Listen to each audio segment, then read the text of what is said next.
This is panel 1118, Analyzing Anti-Americanism in the Middle East. My name is Finton Steele. I'm the moderator of this panel and delighted to do so. We have three incredible panelists today. Gigi Ibrahim, close, thank you. Ike Wilson at the end and Willow Wilson in the middle. Unfortunately, George Jabor was not able to make it. I just want to remind people of a few of the ground rules.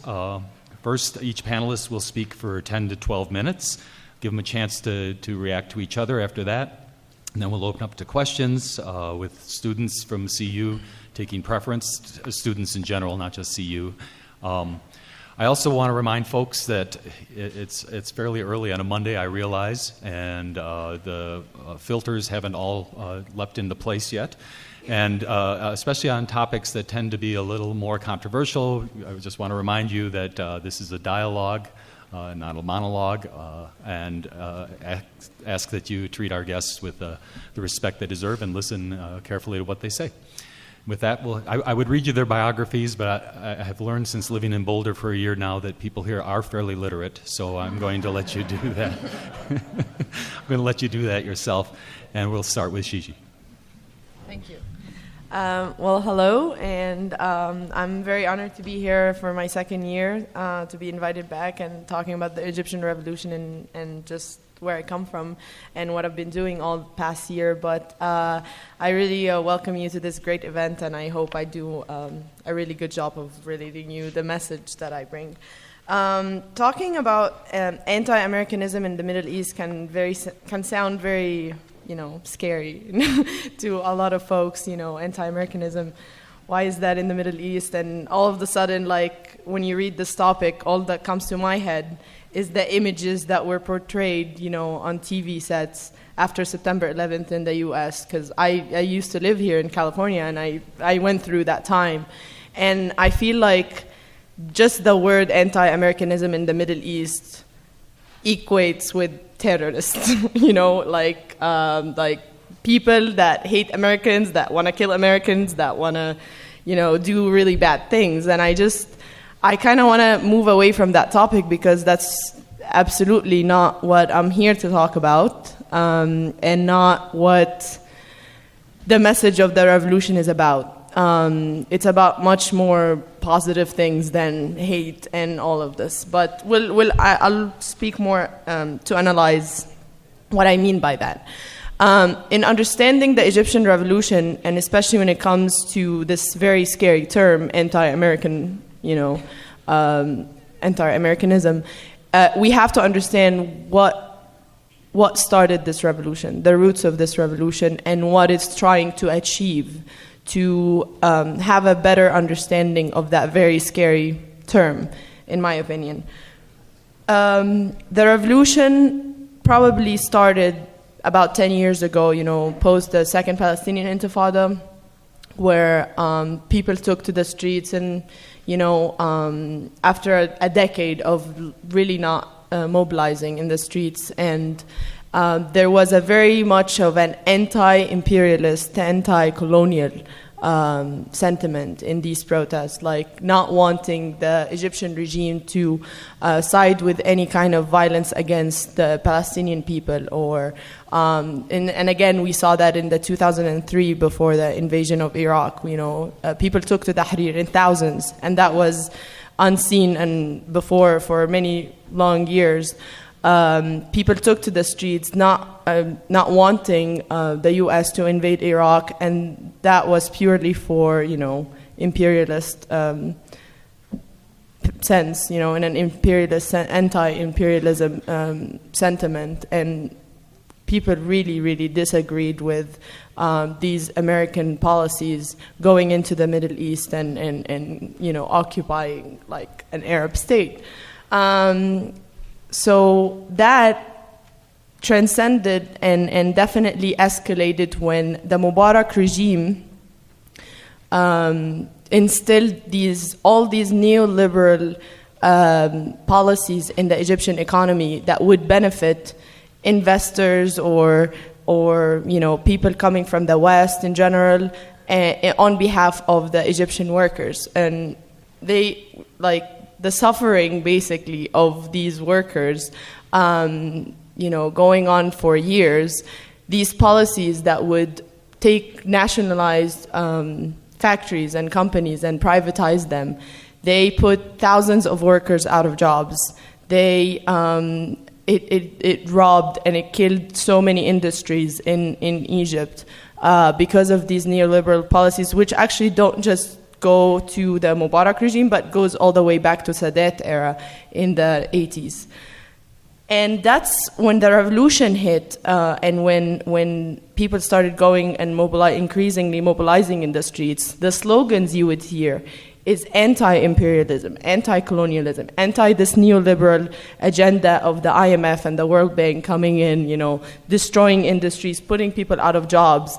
And that's what the revolution is about. This is the sentiment that the revolution is about. But what you see in the media, especially post the revolution, of Americans being attacked, or foreigners, or people being accused of being foreign agents and working for the U.S. I got accused myself of being that.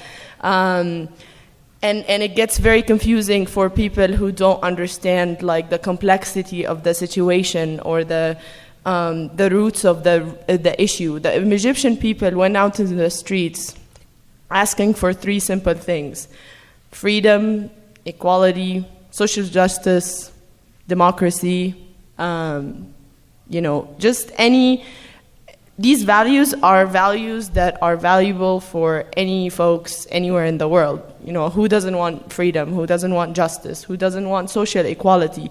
People want to be able to live a humane life that's not degrading.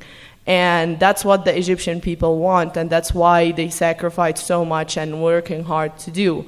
But in return of that, we get the military council for the armed forces, which basically are Mubarak's generals who are in power as we speak from day one of the start of the revolution. They have done every single aspect that they can to tarnish and to completely discredit this revolution from being a revolution, whether it be by killing us with rubber bullets, with live bullets, with running over bodies of Christians with tanks in October in front of the state TV building, or whether it be using the media to agitate this whole rhetoric of, the West is horrible and we have to, keep us, we have to be in control so the West doesn't come and divides Egypt up, and we have to keep stability. And to keep stability, you have to love us and vote for us. And that's really the propaganda that the military is using every single thing that they can to promote. And we as revolutionaries who believe in these principles I spoke of before are trying to do everything to kind of counter that propaganda. And it's very difficult when, you're faced with state media, military tanks on the streets, tear gas, and every possible way. The Supreme Council for the Armed Forces speak about activists like myself and others of being, fake. They're getting paid to do this. They're getting, they're like puppets, and someone behind the scene is making them do all this chaos to bring Egypt down, and they're getting paid from the CIA and the FBI. I mean, and you can go on about this rhetoric, but the truth is the biggest agent of the West, and when I say the West, I'm speaking here of governments, is actually the military itself, because it gets paid $1.3 billion every single year of your money, of your tax-paying money, to support this dictatorship, to support this military dictatorship that kills us, shoots at us, wants to stop this revolution from happening. And now we're a year and 2 months into this revolution, and not one single demand, not one single officer has been prosecuted for killing or injuring any protester. And that shows you the political will from the military to want to crush this revolution. They don't want this revolution to succeed. They don't want people like myself to be, influential in Egypt. and they use everything they have to basically crush it. So what we are doing as revolutionaries and those as people who really believe in what we do and will do whatever it takes and will never stop sacrificing to achieve our goals is basically, it's like we will not stop from fighting for our cause, and they want to crush us, and we will just not allow this to happen. We have to organize ourselves. We have to continue the work that we do, and we will not stop fighting for what we believe in, which has nothing to do with killing Americans, with being anti-American, with being anti a certain group of people. What we believe and what I feel like I fight for is to change those policies that have brought us into this state as of right now, and that includes the U.S., the very wrong, hypocritical U.S. policies instilled in the Middle East in general, whether it comes to the Palestinian question, whether it comes to Iraq, whether it even comes to intervention in Egyptian politics, because, the military doesn't get paid $1.3 billion for nothing. I mean, they do protect a certain interest, and that's not necessarily what you American folks want to do. I don't believe that you want, your tax-paying money to be going to governments that kill and murder people and strip naked, women on the street, like you've seen with that picture in December. And that's what the military does, and that's what we're going to keep fighting for, to continue this revolution and achieve our goals. Thank you very much.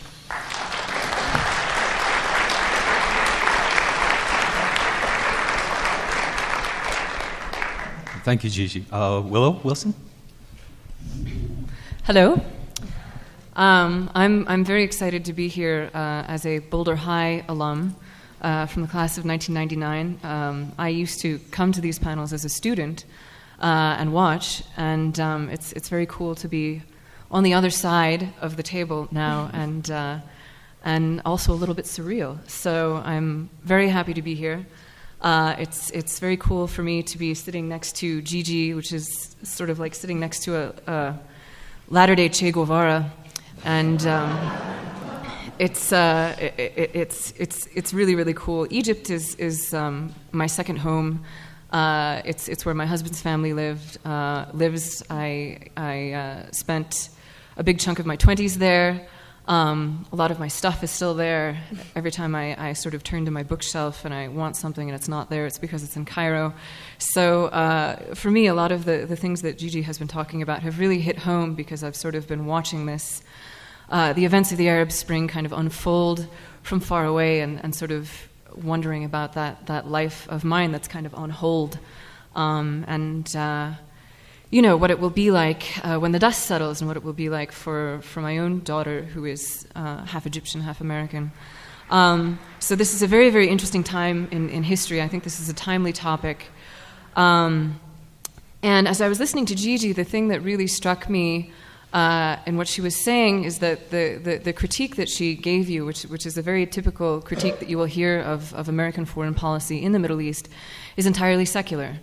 We didn't hear any of this clash of civilizations rhetoric. We didn't get into obscure theological details about why we are somehow theologically, religiously, incompatible, and that sort of this conflict arises from some extremely abstract, academic, faith-based conflict. And I think that's really important to highlight. That is that the things that people react to in American foreign policy in the Middle East tend to be very basic questions of the support of dictatorships, of propping up regimes which, as Gigi pointed out, are often the most guilty of perpetrating and propagating this anti-Western mindset, because it pacifies the people. It makes the enemy far away. It means, don't pay attention to what I'm doing here at home.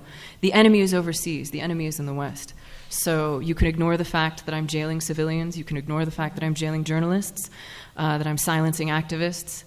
And it's really a diversion, and in many ways a diversion and a distraction technique. But it is based on a very real reaction to long-standing issues in American foreign policy with which people have disagreements. However, I think it's important to highlight, and this is something that I felt very profoundly when I lived in the Middle East and traveled there, is that one has to make a distinction between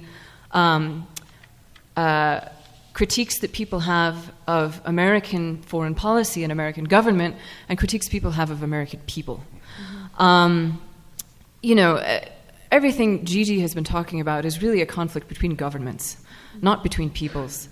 And when I was living in Egypt, and I also traveled in Iran, and talked to a lot of people there, and never once did somebody hold me personally accountable for what they saw as being problematic in American foreign policy. It was never, what's wrong with you, or why do you do this, or why is this the case with you? People were always very eager, and in fact in Iran, more than one person came up to me and said, we don't hate you, right? We just don't like George Bush. This was back under Khatami, so this was back in 2004. And it was the same in Egypt. People were intensely curious about what was going on in America, about why people thought the way they did, why they voted the way they did, how people really felt about Arabs. Do they hate us? That was a big question that I heard a lot. Is this because they hate Arabs or they have something against us personally? But it was never accusatory. It was never sort of laid at my feet that, because you are an American, you are somehow responsible for these issues that we have. It's an interesting dilemma. I think that people who are used to living under either flat-out dictatorships or false democracies in which there is theoretically freedom and the ability to vote, but not really, are very, very good at separating a people from their government, because that's what they do every day when they look at their own governments, who do not represent them, who do not represent their best interests, who do not have their future goals at heart. And so I think they are in many ways better than we are at sort of saying, a people are one thing, a government is something else. And, I'll never forget, I was in a taxi in Cairo at one point, and it's common, or at least at one point it was common for people to share taxis. If you were going to a certain direction and somebody else had to go in that direction, then somebody else would get in the cab and you'd make a couple stops. So I was in a cab, and we picked up another elderly gentleman who was going in the same direction that I was. And he asked me, he was very curious about where I was from, because it was obvious I was not Egyptian. And he and the cabbie, who was another kind of, he was maybe in his 50s or 60s and had sort of, been around for a lot of the variations in the relationship between Egypt and the United States over the past half century. Said, well, why is it like this? And why is this conflict always there? And why can't we just sort of you just sort of elect somebody who will fix this problem? And the cabbie said, Yammi, which is like my uncle, which is like, hey dude, they have democracy, we have democracy. It's all the same thing. He said it's all a contest between the same kind of men. And I thought that was a very interesting, if somewhat cynical, summation of the problem, and one that I thought was very astute. But that was not uncommon. That sort of level of complex thinking, at least in my experience when I was in the Middle East, that I never once heard anything approaching the phrase "we hate you for your freedom," and in fact, when you say it in Arabic, it sounds even more absurd than it does in English. As Gigi said, there are certain basic freedoms that everybody in the world wants, and I think the big disagreement is how to go about getting them, and what it takes to maintain them for your own people when you feel threatened from outside. And I think that is the great challenge that faces the relationship between the United States and allies and adversaries in the Middle East. I don't think it's an issue that we're going to solve in the space of one panel, even at something as reverent as the Conference on World Affairs, with so many great minds gathered together. But if there is one note that I would want to leave people with, it is that people who are living in these pseudo-democracies and these dictatorships are able to make that separation and give us the benefit of the doubt when they think about American people versus American government. And that we should be able to do the same because they have even less representation, even less say, even less stake in their own destinies than we do. And so I think it is very important for us also to sort of have that benevolence and to realize that it's not always so cut and dry. When you say the word Iran, do you mean the mullahs? Do you mean the military? Do you mean Iranians? I think we need to think about it in a slightly more complex way than what we see in sort of the 5-second sound bites in the news, and realize that there are people on the other side of the water looking back at us and thinking the same thing. Yeah. So that's what I'd like to leave you with. That's great.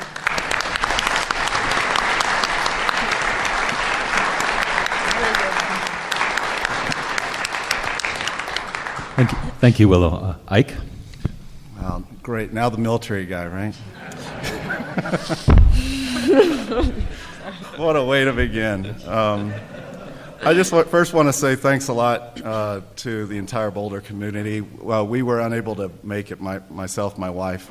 We're unable to make it last year. I got an ear infection, and being in the military doc said, you're absolutely not going, or you're not line of duty. If anything happens to me, I don't get my retirement pays and all that. So I had to cancel at the last minute. But it was a kind of a cold year of not being with family and friends here at CWA in Boulder. So we're very happy to be back, and I'm especially happy to have my eldest son, David, here. It was very exciting. He's on spring break. He's in a recording arts program down in Florida. And he said, I'm going to spend my spring break. I'm going to come up to Boulder and see what this CWA thing is about. I said, oh, that's great. And, I'm going to come to the 9 o'clock panel that you're on. It's like, oh, that's wonderful, wonderful. And then, of course, I looked at the program and said, this has nothing to do with me. We've got Gigi and Willow on this panel. And he gave up the ghost on it, too. So he's very excited to meet both of you all after the panel and then the Q&A. So if you guys can accommodate him, I'll be a cool dad again. I'm an active duty military officer, colonel in the U.S. Army. I teach at West Point, and I have to always give the disclaimer that what I'm about to say, which I'm not really sure what might come out of my mouth at these panels. That's why I love coming here every year. I'm not speaking in any official capacity. I'm not representing officially any U.S. government or U.S. military. Certainly not the United States Military Academy at West Point. I have to get all these disclaimers out. I'm speaking to you as a citizen of this country, a citizen of the global community, and as a member of your military. And so with that, I'll try not to get myself in too much trouble and fired. But that's the disclaimers. This is a wonderful way to begin a week of conferencing. And you always know as a military guy that you're back in Boulder. Because I was talking to Jay Parker last night, who's, I think, between he and I, we're representing the military component here. And they have me on the Anti-Americanism panel, and Jay is on the, I think it's called Urinating on Corpses. Wow, we were like, what, did they just flip a coin and figure out which one of us were going to draw fire on either one of these? And rightfully so. I think it's really important when you live, and it's a good indication that you live in a healthy Democratic Republic when caring for your military is about holding them accountable. And so that's why I like coming to CWA, because it's a good check and balance. It's a very good check and balance. To get to the topic of anti-Americanism, and the topic analyzing anti-Americanism in the Middle East, I'm a professor part-time, so I have to unpack things. And so when we're talking about analyzing, we're really talking about a dissection. We really want to get to an unpacking of the root causes, the sources of. And so that's really what I want to focus on as the main points of my presentation. So we're going to do that. I'm going to try to unpack some things, particularly looking at the role in the behavior, the conduct, the sources of American conduct in the Middle East, particularly over the last 20 years. Because I've spent a lot of time studying that, and I've actually spent a lot of time doing that in the military. So I want to unpack that, and it's really a critical appraisal. The first thing I want to say, and then also, I think we have to also think about what Americanism is. What is anti-Americanism? And Willow, I think you said this perfectly, better than I could ever say, but I do want to hit that drum one more time. Anti-Americanism is not necessarily the same thing as anti-American. It's not the same. These are not the same things. And so when we're looking at sources of our behavior, it's important to unpack that. And so that's what the primary critique that I'm going to offer is going to be all about. And I think about this in terms of the good, the bad, and the uglier. If we all remember those old Clint Eastwood films. When I saw this, that's the first thing that came to my mind. I'm frankly not going to spend a whole lot of time on the good. We can talk about that in the Q&A. In my book, you don't get a cookie for doing things that you're expected to do as a democratic republic. What you need to do is you need to have a critical appraisal of self in terms of the manner in which your behavior is not consistent with and not promotive of, and therefore delegitimizing of the very enduring principles, the American constitutional principles that gave birth to us, and in our birthing gave birth to an international system based on enduring principles of democracy, ideation, and democracy. And so that's what I want to talk about. I want to start us with, it begins the story. My storyline begins in about 1990. End of Cold War and the Treaty of Paris of 1990. I don't know how many of you folks, particularly students, maybe have had time to go back and look at that document. But when I go back and revisit that document with my own students, that is the declarations in the Treaty of Paris of 1990 among the parliamentarian states, the community of great Western liberal democracies, having waged and won a long war against first fascism and then communism. And you're left as the winner, as the last ism standing. Some of the principles and some of the declarations that are laid out in that treaty, really we can go back now in hindsight, being better than perfect vision, and see some of the seeds that were planted back then, maybe wittingly, I would like to believe largely unwittingly, unconsciously, really kind of painting and drawing a box of which we see realized in script by the mid-2000s in the Bush Doctrine of either you're with us, the winners, or you're against us, and really going the next step of really prescribing a very particular type of ism, a type of behavior that goes beyond the promotion of the enduring principles of democratization, but starts to Americanize. First Westernize, and then Americanize. Maybe go the next worrisome step in Americanizing democracy. So then we end up not really promoting and being promoters of the enduring principle, but we're promoting of a very specific construct that becomes anathema to the very ideas of self-determination. You can get strong indications that you're on the wrong side of your own history and the wrong side of your own enduring principles when you find yourself unblinkingly saying things like waging democracy, right? Particularly through the instrument of military power, right? I mean, talk about oxymoron. I mean, it's more oxymoronic than the concept of military intelligence, right? I mean, and this is really a story that is painted out that begins as early as 1990 and 91 and really starts to take off and really starts to unravel itself in the wake of 9/11, particularly with the war of choice, not necessity, of going into Iraq. You can see how I start getting myself in trouble with my military masters. So a little bit on the unpacking of these sources, and I'll end here pretty shortly. Again, I start with 1990, so look at that and the dark seeds that we plant as a community of Western liberal democracies in 1990. And then we start looking at the behaviors. What are we doing either unilaterally in terms of throwing around military force and power, U.S., or as a lead of coalitions of willing, and sometimes coalitions of willing and able. And so a couple of snapshots. We look at 1991, in the ending of, I think by many accounts, one of maybe America's, the United States, more resounding positive influences in the Middle East by actually working with a coalition, particularly of those from the region, to check the sin of aggression of Saddam Hussein's Iraq in the incursion, the violation of territorial sovereignty and self-determination of Kuwait in the Gulf War. But how do we end that affair? It's a limited affair, but we end it by too little, too late for not long enough support for Operation Provide Comfort in northern Iraq in support of the Kurds in the continuation of that self-determination.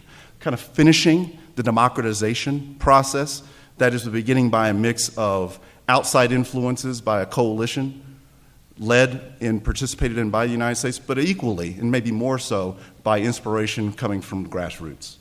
And so we failed to support and finish what we had a heavy hand in encouraging as a nation state. You look at the same time and we're doing the same thing. Our National Command Authority is promoting and inspiring, trying to draw a spark for a grassroots movement to build among the Shia in southern Iraq. And we leave it wanting. We leave it orphaned to dire consequences by a despotic regime. Unwittingly, I believe we set up these individuals for failure. So that's 91. We snapshot from 91 and really look at the 1990s and our efforts as the United States as leading bilateral or multilateral negotiations, Middle East peace process negotiations between Israel and Palestine. I would say it's a record of good starts, at least by inspiration, but pitifully failed finishes. All right, so another not good enough, too little, too late for not long enough. Iraq. Where do I begin and end with Iraq? And I think I probably want to just leave that one for Q&A. I've written and I've spoken publicly on this for over a decade now, pretty critically, pretty pointedly. But for Iraq, I might just summarize it as, and since the other panel we're talking about urinating on corpses, I'll kind of stick to the theme and I'll call it, you start in the 90s with Iraq from a situation of impotence, American impotence of force and power. And by 2003, it's, forgive me for saying it this way, but I can't help it, it's like premature ejaculation of abusive force, right? So on the one hand, you need Cialis, as in the United States. On the other hand, you need a sense of control of use of force and use of the instruments of power, right? That one's going to get me in trouble. And then this really just kind of perpetuates this real and perceived feebleness of U.S. support. We see it play out clearly in the feebleness of U.S. support and U.S.-led Western liberal support of the Green Revolution in Iran. Again, this is a whole storyline. We've got 10 years, maybe 20 years of fitful, questionable starts and failed finishes. And what does that mean? What kind of indictment is that in terms of the global leading state of a system of states, the nation itself being the first state born of insurgency on behalf of grievances against a despotic rule, taxation without equal representation and fairness, a long time ago in our record books of the American state, giving birth in our own revolution to the first nation state, breaking the mold of state nations, where peoples are only valued based on how they serve the state, the government, and us reversing that course of history and being a nation based on enduring principles of governments of, by, and for the people. And if they're not good. And they should be, you have a just right and a moral obligation to overthrow them through the blood, through the blood, sweat, and tears of tyrants. We are born of that. That's what we represent as a nation. But sometimes you find yourself in your own history on the wrong side of it. And it's largely the place where you look is in the sources of your own conduct. And so that's what I've tried to spend the last 21 years of trying to unpack. That is what it means to be a member of a military of a democratic republic, to have self-restraint and humility and modesty in terms of right power, of rightful uses of power. In the last 20 years, unfortunately, is a record as much about or more about being on the wrong side of our history in terms of our behavior than being on the right side. I'll end with this. Where are we today? And there are at least two concerns that I'm left with, and maybe we can talk about this in Q&A. But one of my main concerns today is that, when we look particularly at the Arab Spring movements, and we look at enduring principles of democracy and even American constitutionalism, kind of expanded onto on the world forum. We actually, these are examples of winning from the American context. These are wins. These are inspired wins. But my concern is where the United States is today is we are going back into an American retrenchment, into a neo-isolationism, because we are unfortunately equating, they hate us because of our enduring principles, and where the hate is coming from, if there is hate at all, I would call it a questioning, is really deserved based on the manner of our behavior. And if we were really more honest about ourselves and looking at behavior, we'd be able to unpack these things and actually be in communion with the revolutionaries like Gigi and understanding that let's look at our behavior and let's start anew. Let's think anew so we can start anew. My concern is that America is now going to be retrenched at the very moment where we need to be working in a follow and support role behind revolutionaries like Willow and Gigi to actually help to do a good gardening of these seeds to make sure they grow well. We can and should be using leverages like we have, like the $1.6 billion of foreign aid to Egypt every year. That is an incredible force and lever that the United States government, and particularly the American military, could use to actually shape and influence the behavior and the manner of behavior of the Egyptian military is just one example.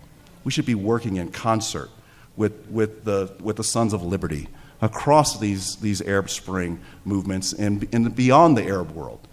And then the other concern I have is I fear that we are actually in a moment, largely because of the economic downturn and how that influences defense budgets. Your military is now prone and primed for building ourselves out of the types of uses of force for humanitarian interventions that may be very necessary right now to actually reinforce and facilitate the proper growing of some of the seed corn of self-determination that have been planted over the last 20 years. We may find ourselves too little, too late for not long enough in support of these spring movements. If there is a winter to come, we may be the progenitor of it. And that's one of my major concerns, not only as a military officer, but as a member of the global community. And so I'll leave it at that and welcome your comments and questions and critiques. Thanks.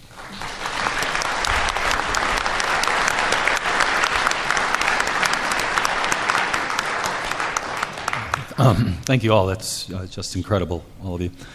Before we open up to questions, I wanted to give you guys an opportunity if you had questions for each other. Interaction. Sure. Anyone? You want to start? No, I just wanted to say that I was. It's almost scary to be sitting between two such lightning rods.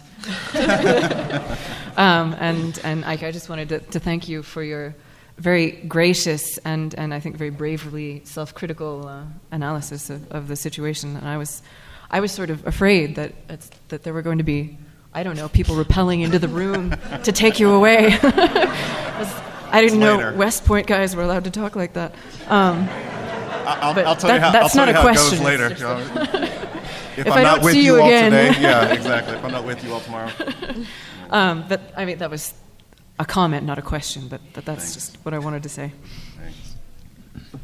Well, I thank you for your critique because I didn't expect that you would say that. So that's good to hear. It's good to hear that there are people in the military thinking the way you do, because that's very important to unpack these things and to really see where America has gone wrong when it comes to, like, you know, intervening in Arab countries and so on, because I think every single way they have done it in the past 20 years has definitely been a catastrophe. And we, in a way, thank you, because in a way we have gone through an uprising because of such a bad behavior, you know, of the U.S. that it kind of helped for angering people to go out on the streets. So I don't know if that's a good thing or not, but I mean, definitely the faults of the U.S. government in dealing with the Arab world has angered a lot of people to look at their governments and see why are they friends with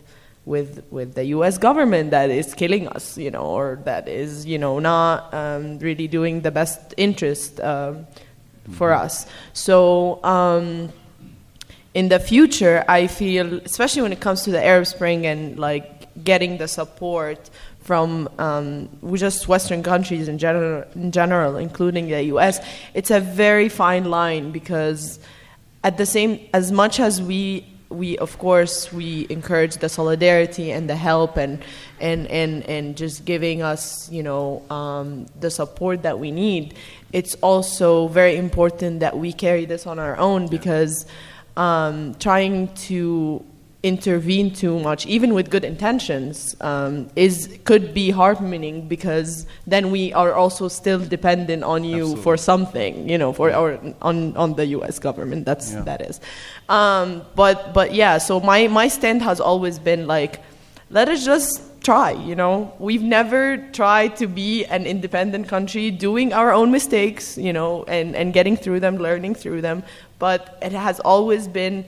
Egypt is a very significant country because, of its location, of its importance in the Arab world, and its influence. So it's as if we're in this revolution, not just fighting our regime, but we're fighting like what stands behind this regime and what supports this regime. And it's a very complex, and like Will said, it's not so white and black. It's very complex, and you have to kind of understand the complexity of the situation, or at least grasp a little bit and do some separations to be able to analyze and unpack in a way that would make sense. Yeah. So thanks. I'd just like to just congratulate you all and thank you all for the service that you do. I mean, I think it's a strong indication that you're on the right side of progress and democratization is when the spark and you're hearing from the revolutionaries, you're hearing from the people, right? And you're not hearing from governments. You're not hearing from the state. You're frankly not hearing from the military, right? Because I'm an instrument of the state. When you're hearing more and more of this from the peoples, and the peoples across the different corners of the world, echoing the same types of enduring principles, you're on the right side of your own history, right? And so I think as dark as a lot of folks like to paint things, and I give critical appraisals, so at the end of the day, people are kind of downtrodden. But I think you have to be honest about that. But at the end of the day, I mean, I think we can easily and all too easily miss wins, not recognize when you are actually winning and making progress. And when we're seeing these types of revolutions, these revolutionaries doing the work that they're doing, standing up, buying for the people against despotism, right? Again, taxation without equal representation, it really boils down to that. That's a good sign. That's a sign that you're on the right side and in the lead of your own history and your own destiny. So I applaud you both for the work that you do. It's hard being members of democracies. It's obligatory. A member of a democracy, we're supposed to point our fingers outward, identifying and calling out wrong behaviors. But as members of a democracy, I would offer that you always have three fingers pointing back at yourself, right? Because we are responsible for these things, right? It's not enough to say what's wrong, then you have to roll up sleeves and you have to get down to business of correcting it, else you become part of the problem.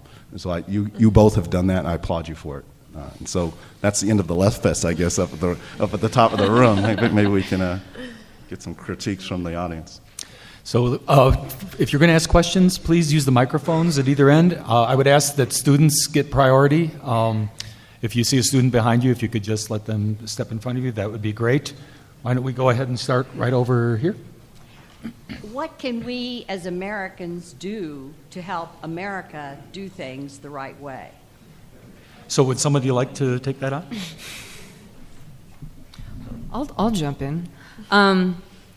I think the first and biggest thing that we can do is be good gatherers of information.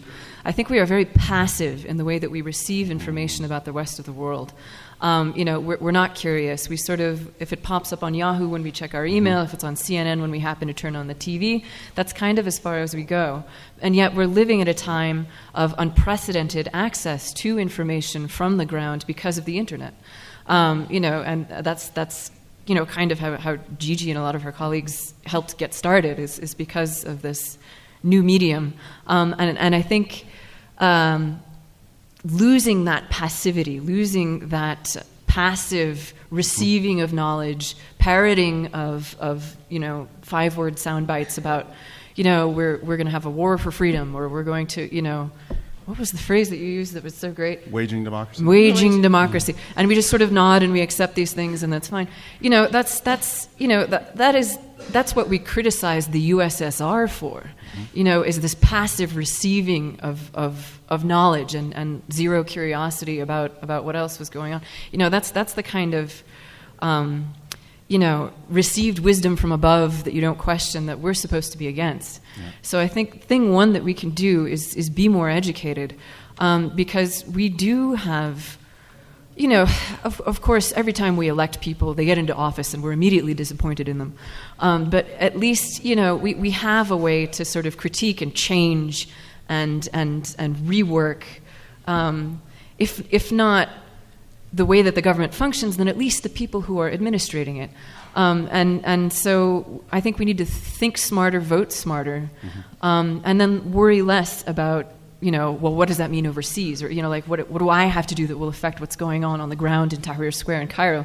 Because, that starts here. That starts with us. That starts at the voting booth. So I think more active gathering of information, more questioning, I think would be thing one for me. Yeah.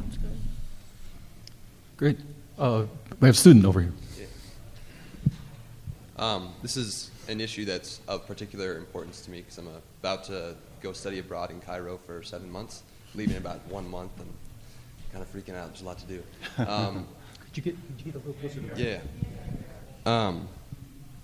So I guess my question is more for Gigi and maybe Willow.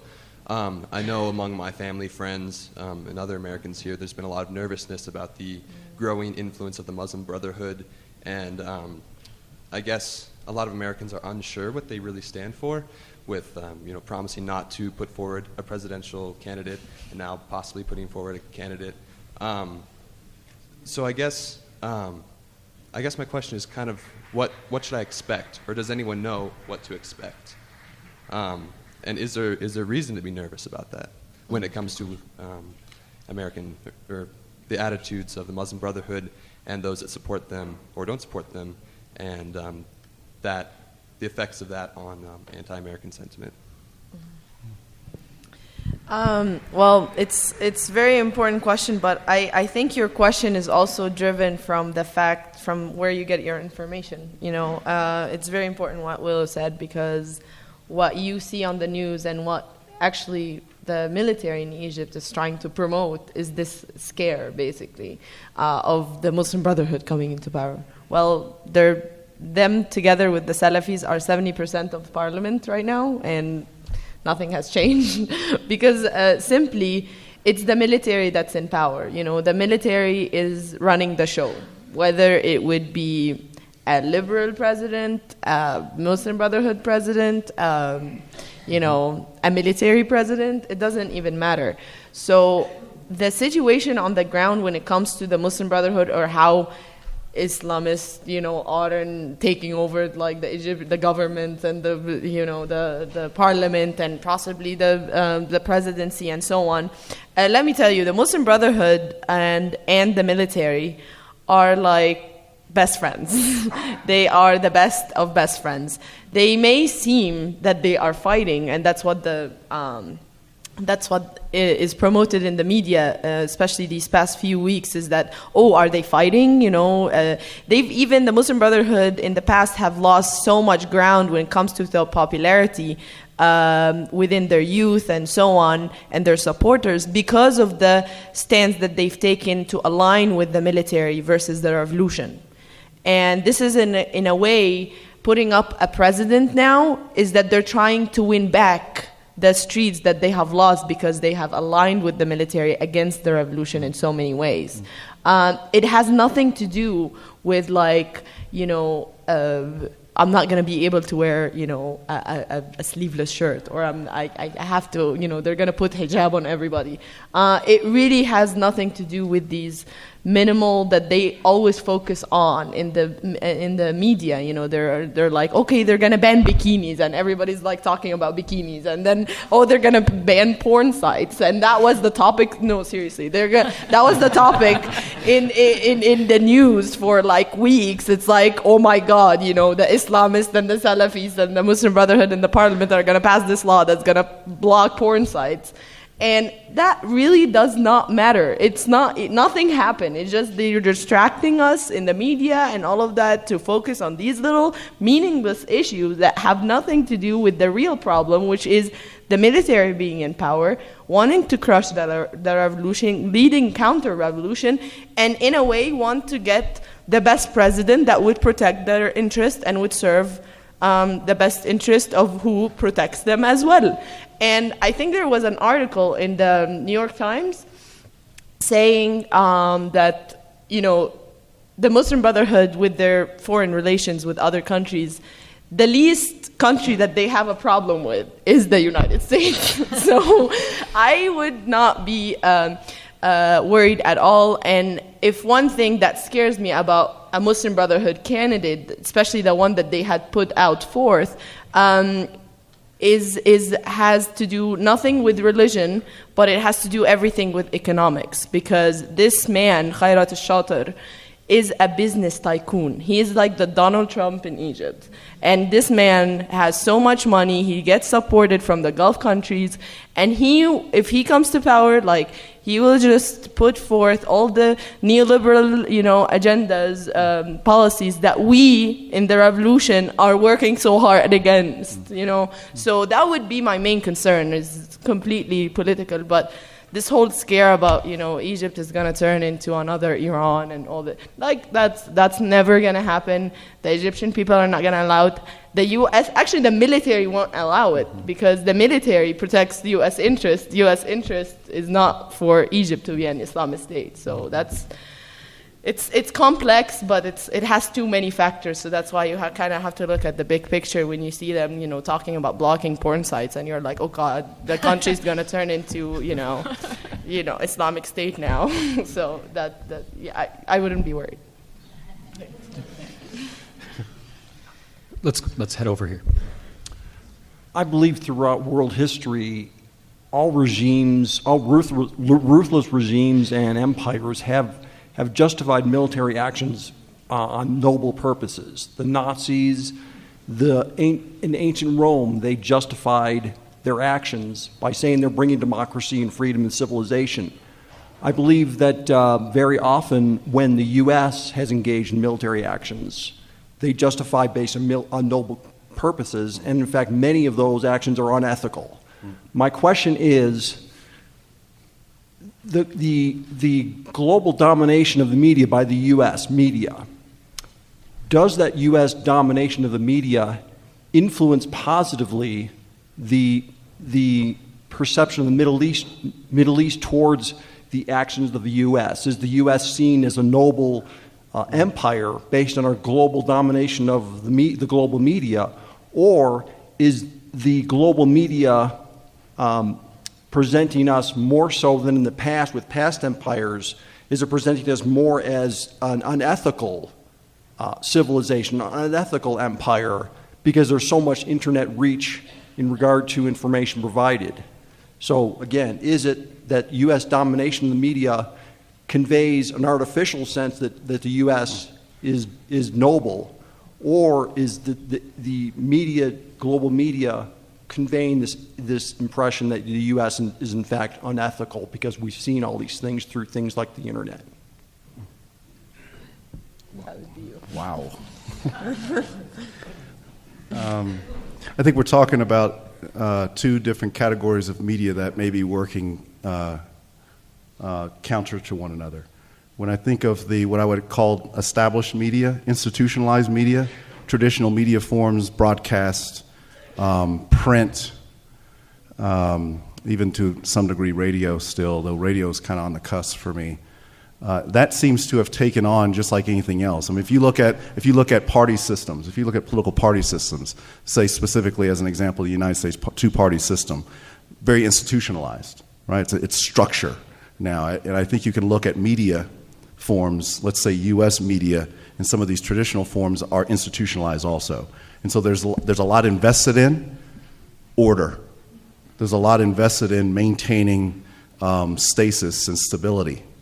And I think that can sometimes work against a media that has as another part of its defining role of watchdog and disruptor and questioner. And so I think you see that happening, and I would look to Gigi to really speak more on this. I think you see that happening more with the new media and the grassroots media. And so you kind of have contending forces going on here. And so the traditional media finds itself, I think, trapped in a game of maintain order in an ordered system that continues to keep the great powers great.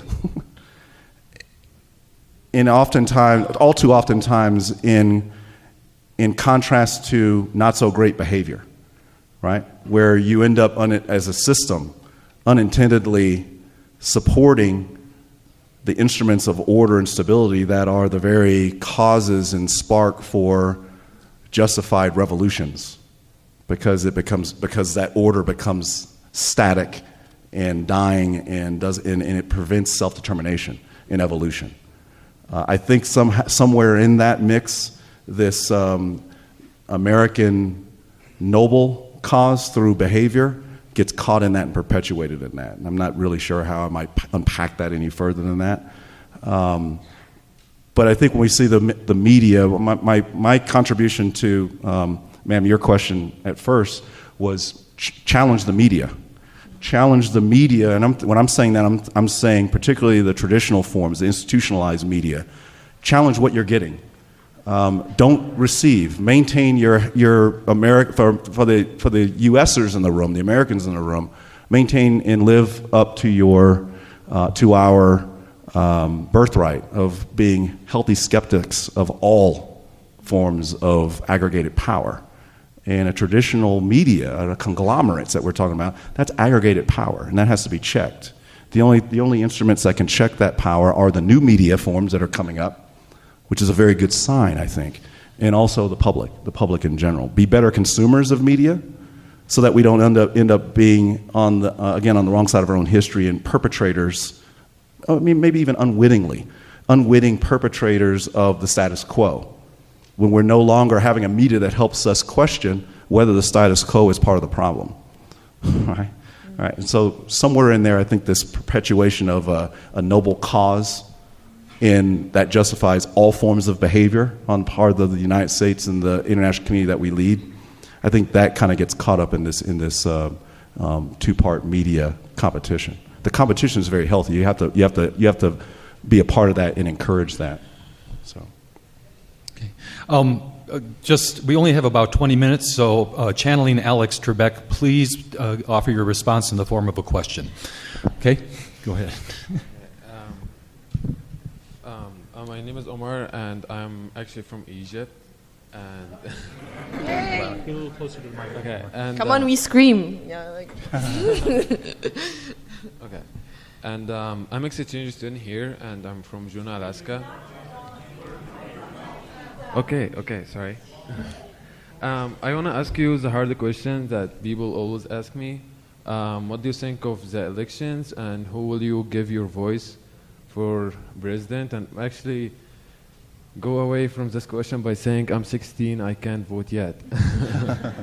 So, yeah, and you know, like how Muslims Brotherhood got the majority in parliament, and they went to like South Egypt, where not a lot of people are educated, and then they told them, go vote for the camel or the tree, and when you ask them, who is the I don't know, the camel or the tree, they told me that.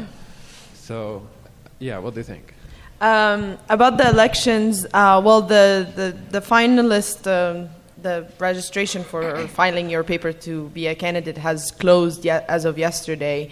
So I think the finalists now are mostly, there is like two Islamist candidates. There's the Abu al-Futuh, there's Khairat al-Shatir, and then there is like the Umar, so there are the military candidates, which are the two military figures running, Ahmad Shafi and Omar Suleiman. And then there is the Amr Musa, who is the remnants of the old regime. We call that filul. It's a word. It's a very famous word now. And there's like two, I think, leftist or left-wing president candidates, Khalid Ali and Abu al-Izz al-Hariri. So I feel like I don't know who I'm going to vote for yet. I don't even know if I'm going to even vote at all, because this process from the beginning has been orchestrated and constructed by the military, and to benefit basically more to benefit candidates more than others. I'm not going to go into details, but every single qualification and step that the candidate had to do involved whether you must have a lot of money, or you have to have a lot of connections with the military or the old regime. And that's exactly what we're trying to break away from. It's not a surprise that the Muslim Brotherhood or the Salafis have gained the majority of the votes for the parliamentary elections, because what Mubarak managed to do very successfully is kill absolutely all political life for 30 years. And before that, there wasn't really much political life. So we basically have no political lives before the revolution. It's only after the revolution that parties can start to form and build and play politics for the very first time. So it makes sense that the most organized, most structured party that existed before would be the one that would win the most in the first election after the revolution, which is the Muslim Brotherhood. So they have been organizationally existing, successfully, even in secrecy or whatever, but not officially, But they were an organization for a very long time before the revolution. For example, the group I belong to, the Revolutionary Socialists in Egypt, we have been a very secret organization since the 1990, and literally, we couldn't say that word in the street. I mean, you would walk around 2 hours before you meet one person, and you burn the paper after. I mean, it's complete secret, because there was no space for political life. People feared politics. People didn't get into parties, and that is also, you can apply it to different groups. So what we're doing now is we're actually trying to build parties, but to build a genuine party, it has to be from the bottom up, and that definitely takes time. So maybe in the next 4 years, you'll see some of our candidates winning seats and so on, because that takes time to develop. So with the presidential elections, it's gonna be a circus. It already has been a circus. I mean, and so far, if you're reading even just headlines of the news about the elections in Egypt, I just want this period to pass so we can really focus on getting the goals of the revolution. I feel like all of this is distracting from the real decisions that must be made, that could have been made February 11th, that hasn't happened because there's no political will from those in power. And it's not because it's impossible. It's not because that we must have a president for stability to come. No, this is security in Egypt is like a fountain, that the army opens and closes whenever they please. And it's all about a political will. So the streets could be very well secured, parliamentary elections could turn out the safest that we've had in a history of the bloodiest, most violent elections, and we have the most, safest elections in the parliamentary elections, because the military wanted this election to be peaceful. They wanted us to be, to get the transitional process to say, hey, now you have elections, revolution succeeded, so go back home. When in fact, nothing has been achieved from the real goals. And that's why this whole presidential election talk and everything about this election doesn't really matter, because at the end, are they going to make the demands met or not? That's the big question, and that's what we're working for. Thank you. Sophie? Hi, welcome to Boulder. I wanted to just ask you more about this instability that comes with revolutions everywhere. And I mean, isn't that the major focus of why the United States just can't really get on board in fully supporting the revolutionaries? In other words, we can make a great dialogue like the Obama speeches in Egypt and Turkey and Russia, and talk about democracy and freedom, but then ultimately the United States government really can't support it because it creates this instability, and these countries will no longer support American strategic interests there as they've been defined traditionally. So there's really no way out. We can do the rhetoric, but we can't make the change. How can this change ever really happen at that governmental level? Do you want to? Sure. I'll take a crack at it. That's an excellent question, and it's one that I wrestle with a lot, actually, in conversation with friends and family in the Middle East and here also, because you're absolutely right. You know, when countries achieve some measure of freedom and democracy, what they want is independence. They don't want to be part of this sort of big international structure anymore, where they are just sort of one regime among many supporting the goals of the superpower du jour, whether it's the USSR 50 years ago or the US today, and that's a risk. And I think it's sort of the inherent contradiction of democracy is that when you give people the right to choose for themselves, strap yourself in because they're gonna, and so it's the outcome is never guaranteed in a democracy, as we well know. I mean, watching this current election cycle, I think that's thing one that you walk away with. So I think in the 21st century, maybe the way forward and the way toward greater stability for us in the U.S. will be a sort of rethinking of our role in the world. And I don't know what form that will take particularly, but I think 75 years ago, when the European empires were sort of all coming apart at the seams, particularly the British Empire, they had this kind of reckoning where they said, okay, we've built up this vast land empire, we have this great reach and influence, but now there are these emergent democracies. We've sort of got to cut loose. We can't sustain this anymore. What does this mean? What does it now mean to be British in a post-British world? In a post-empire environment.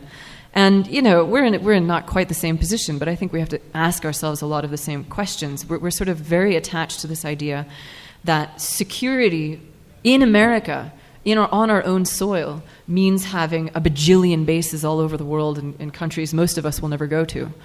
I can't really speak to the wisdom of whether it would be good to dismantle that or not, or how you would go about that. But I think, we've sort of franchised America. America is no longer just the land that we're all living on. It's become an idea that we export, often through military force, but through other means as well. And I think we have to sort of rethink what it means to be secure. I mean, how threatened are we really if we pull some of that back, if we rethink some of that role? Will we really be less safe? Does it make us more safe to have these interventions where we're an unwelcome force? Does that really make us more safe? So I think it's a more abstract question, I think, than it first appears, because it requires rethinking what it means to be an American in America and also an American in the world at large. Which I know is not an answer to the question, but I'm not sure that question has an answer. I think the answer to the question is asking the question. Yeah. I think if I could just add to that, I mean, if we look back and look at all global hegemons, for lack of a better term. I mean, it's actually a very accurate term. Global leading powers of an international society of states, a system. They all reach this dilemma, whereas you're really looking at two different state identities. You're looking at the individual state, so in this case, the United States as individual member, nation state member of an international society of nation states, but the same United States is also the global regulating power. And when you look at the United States in particular, here's where the petard gets formed, and we hoist ourselves on both sides of it. On the one hand, as an individual nation state, we look at our own history and we are the inspiration for these global self-determination movements. We are the first nation state born out of insurgency against the British Empire. So when we look at the British, their answer out of the dilemma, and this is very generalizing, their answer in large part out of this dilemma was looking to one of their insurgents, one of the revolutionary states, us. So it makes me wonder where we are today, whether one of these spring movements in these places and spaces might be the very get out of the trap regime in society that we were for the British, that actually takes the baton and leads this system of openness that facilitates self-determination, that embraces effective instability. I'll use the word righteous instability, and where you can end up, so you don't end up holding on too tight and for too long to a despotic, dark order. Right? You lose your whole self, you lose your soul in the process of holding on too tight for the system that you built.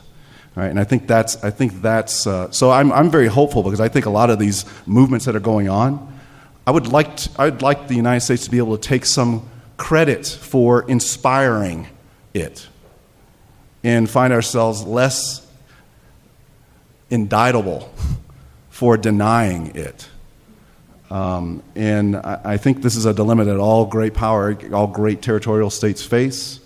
When you look at the British, this may make the difference between a great power and an empire that avoids complete fall and ends up still being regarded by other, most importantly, not by itself, but by other, as a great power, right? In understanding the difference between power and force, right? When you start equating force with power, and I talked about this a couple of years ago here, force is not power, and you can end up unraveling yourself, as I talked about before. But I think it's a franchise. Let the ideas sell themselves, and I think the ideas are selling. I think the ideas are selling when I look at things when I look at the movements and the self-determination that's kicking off in places like Egypt. I think that's a win. I think that's an indication of a win. I think we should have confidence enough in allowing it to move forward, and let's see what happens. We're big enough to cover the risk if it goes in the wrong direction, but don't deny the takeoff in and of itself. You're kind of robbing the spirit of liberty from the whole exercise. So you become anathema of yourself as a nation state. So that's kind of what I think. It's not satisfying, but that's the best I can do for myself. It sounds like it's going to be more of a brave new world than a new world order as it was thought of before. Yeah. Thank you. All right, over here. Yeah, good morning. My question is for Gigi, and it's basically taking up the phrase that Ike mentioned of the U.S. waging democracy. Perhaps also the phrase the Americanization of democracy. Mm-hmm. And in fact, I think, Gigi, you mentioned being attacked by the military regime in some way with respect to this. So I'd like to understand your thoughts on this. Mm-hmm. On waging democracy, you mean? On the accusation that the U.S. is supporting these groups to promote democracy. Well, what they do to attack like the revolution is basically they use the rhetoric of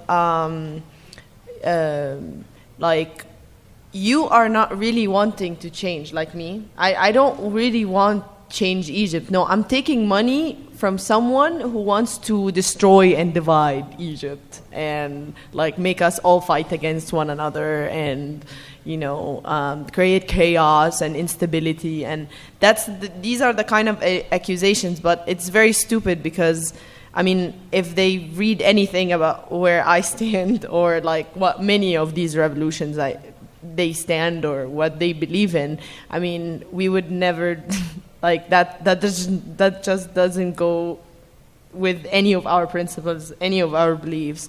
So they just use this rhetoric and this propaganda against the revolution to scare people like you away, to scare people from coming to Egypt and say like, oh, if I'm American on the street, I'm going to get attacked.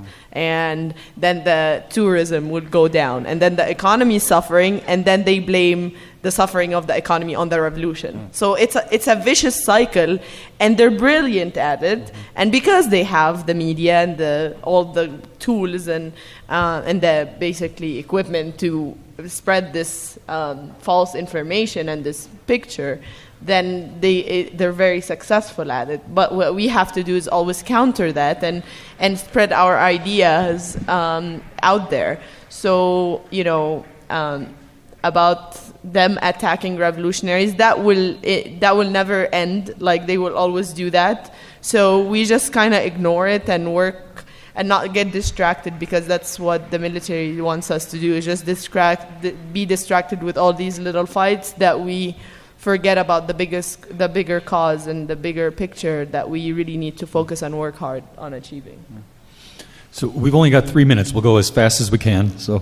Okay, thank you. I grew up in Argentina, and during the 70s, I was in high school, and I was young, but savvy enough to pick up on what was going on with all the uprisings in Latin America, particularly South America. Mm-hmm. And we were aware of the U.S. government presence, even though it wasn't so on the face the way it is now on uprisings, but they were more of like a backdoor presence. And that particular information was known to our area. I don't think the world picked up on that because it was a hidden presence. So the more I hear you, Gigi, talking, the more I realize that this is no unfamiliar music to my ears. Mm-hmm. Totally understand. And when you talk about the U.S. Presence in your particular in Egypt, and you say, okay, we welcome the help, but not too much, because then we would have to, comply with your terms and all that. So I do understand where you're coming from, and I crave for the news about all the uprisings in the Arab world, and particularly I was... I'm sorry, did you have a question? Yes, I'm coming to it. We have 2 minutes. It was striking to me the fact that about the Assad regime, when all the killings were happening, I saw this man that had lost his family and all that, and he was crying for help. It was very heartbreaking, but he said, "Where are the Arabs?" He wasn't asking for U.S. help or the world help. He said, "Where are the Arabs?" So you are from that region, so can you explain to me what he meant? Well, we're all going through some revolution or another with the various, levels of intensity. You see what happened in Libya and Tunis and in Egypt and Yemen and Bahrain, So there is a network of solidarity, definitely, between all of these Arab Springs, because we know that if one revolution succeeds in one place, it immediately affects another. They're all connected, and they have definite influence upon one another. So when Ben Ali left, it was easier for Mubarak to leave, and when Mubarak left, it was easier for Gaddafi to leave, and so on. And we're hoping, and I'm sure that Bashar's days are numbered. Like, he lost all legitimacy, all kinds of legitimacy. I mean, the massacres that are happening in Syria are beyond anybody's imagination, and we do a lot of solidarity work with Syria, but the fact that both governments are not really, they're against the revolutions. You know, both governments are against the revolutions in each country. So that it's all dependent on people's interaction. So Syrians and Egyptian activists and Egyptian people and Syrian people who do these exchange of solidarity networks. And we have, like, you know, we try to help out in best way we can. We share experiences and so on to help, but we can't go into Syria and start, like, you know, helping out in a physical way and intervening. Actually, like in any of the revolutions, all you can do is do the solidarity, and that's the most important thing. And I think, I mean, for wrapping up, I would leave you to that. Solidarity does make a difference.